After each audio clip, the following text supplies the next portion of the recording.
সেই জন্য আমি বারবার বলি যে আমার এলাকায় নাই নাই নাই নাই কিছু নাই, রাস্তা নাই, ঘাট নাই, শিক্ষা প্রতিষ্ঠান নাই, ব্রিজ নাই, কালভার্ট নাই, কিছুই নাই। সেই জন্য আমি বলি নাই নাই নাই। আমি যে কথা বলতে চাচ্ছিলাম না তা বলতে হচ্ছে আজকে। তার কারণ সমস্ত শরীরে যার ব্যথা, সে কোথায় তার মলম দিয়ে তার ব্যথা শেষ করবে, উপশম করবে? আপনি জানেন যে 2018 সনে আমি আমাদের সাবেক প্রধানমন্ত্রী আপসীর নেত্রী বেগম খালেদা জিয়া এই বরিশাল 3 আসনে আমাকে মনোনয়ন দিয়েছিলেন। তখন আমি দেশের সর্বোচ্চ আদালতের সভাপতির দায়িত্ব পালন করছিলাম। সেই শক্তি নিয়ে আমি নির্বাচনে অংশগ্রহণ করেছিলাম। রাত 8টা পর্যন্ত টেলিভিশনে ঘোষণা হলো যে আমি 14,500 ভোটে আমি জিতে গিয়েছি। পরবর্তীতে আমার বাবুগঞ্জের একটি নির্বাচনী এলাকা থেকে যুদ্ধ করে পুলিশ বাহিনী এবং যৌথ বাহিনী সমস্ত ব্যালট বাক্স ছিনিয়ে নিয়ে যায় এবং ছিনিয়ে নিয়ে গিয়ে আমার যে ভোটগুলো এগুলো ফেলে দিয়ে আমাকে 6,500 ভোটে আমাকে পরাজিত হিসাবে ঘোষণা করেন। সেই ক্ষোভে আমার এলাকায় কোনো উন্নয়নই হয় নাই।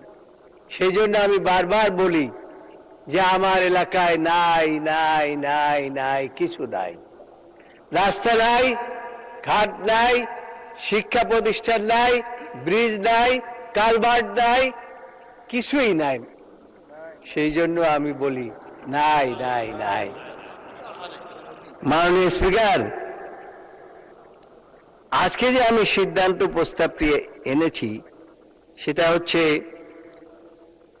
আপনি জানেন যে বর্তমান অবস্থায় কারিগরি শিক্ষা ব্যতীত পৃথিবীর কোথাও কোনো চাকরি পাওয়া যায় না, এমনকি দেশের মধ্যেও চাকরির কোনো ব্যবস্থা নাই।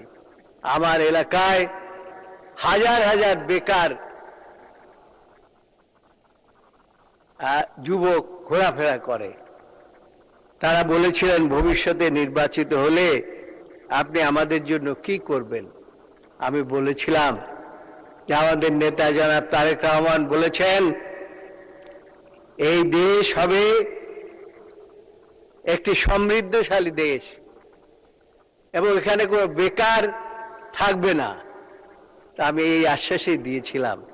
তবে এখন যেহেতু কোনো শিক্ষা প্রতিষ্ঠান, কারিগরি শিক্ষা প্রতিষ্ঠান নাই, সেই জন্য ভবিষ্যৎ বংশধরদের জন্য অন্তত আমার এলাকায় একটি কারিগরি প্রতিষ্ঠান দরকার। অন্যথায় ভবিষ্যতে বেকার সমস্যা মাননীয় স্পিকার আরো বৃদ্ধি পাবে, এত বৃদ্ধি পাবে যে শেষ পর্যন্ত আইন শৃঙ্খলা রক্ষা করা খুব কঠিন অবস্থার মধ্যে পড়তে হবে। সেই জন্য মাননীয় স্পিকার, আপনার মাধ্যমে আমি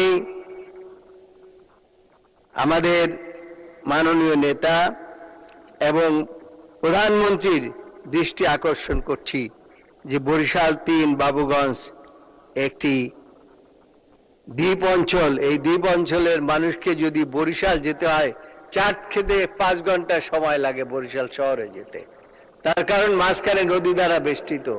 সেই জন্য মুলাদিতে অন্তত একটি। জি জি, ধন্যবাদ মাননীয় সদস্য।